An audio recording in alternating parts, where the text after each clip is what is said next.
Now, the play is called The Sound of Cracking Bones, and when I was reading up on the play, it said that it's a story that has to do with a war-torn atmosphere, but it's a story that can take place in South Asia, in Latin America, in North America. It can take place anywhere. So describe to me the universality of this message and the story and these characterizations on stage. It's a story about children at the heart of it. What is our duty as adults, as politicians, as world leaders, to children around the world who are abducted from their villages, from their families, and who are enslaved by their rebel captors to become child soldiers? It's very much a universal story. It's a story about children and children around the world. So it could be absolutely anywhere. I had the pleasure of seeing you perform a few sequences from the play, and it's so intense, just raw emotion, and just to be able to see you come in and out of that character. Describe that experience for me. It really is just completely giving yourself over to an emotion, a movement, a sequence, and going into it 110%, and then having to let it go just as quickly, actually, which is kind of almost harder to do. It requires a lot of stamina, a lot of endurance, a lot of breath. I have to say it's the hardest role I've ever played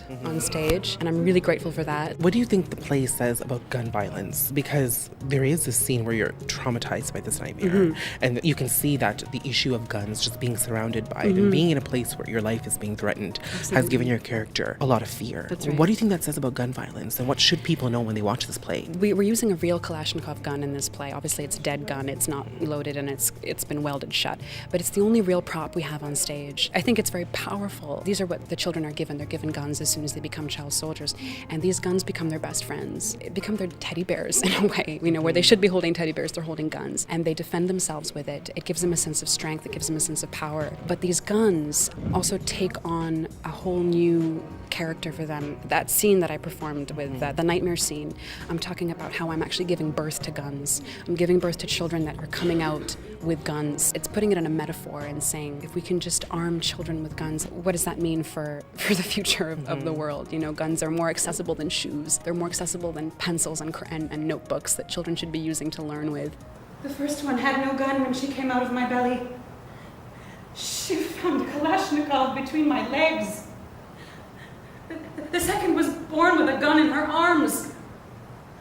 The third didn't have arms. Her arms were guns. She hurt me, jabbing her guns into my flesh. It's a dream, Elikia.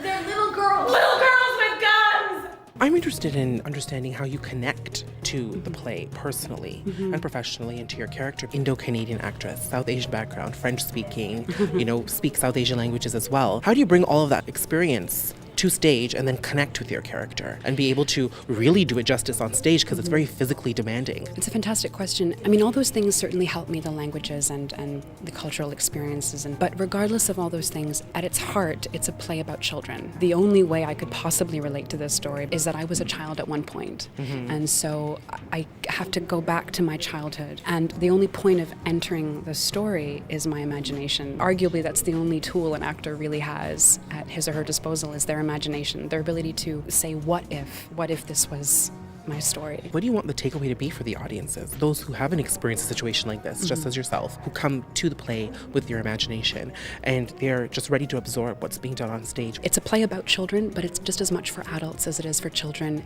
because ultimately adults are responsible for children. And the question is, what is our duty to them? We're hoping to raise awareness about child soldiers, which is not an obsolete problem. It's something that is ongoing. But essentially it is about putting those questions forth to adults, to the politicians, the average person on the street. Just, are you aware of this reality that children have to go through?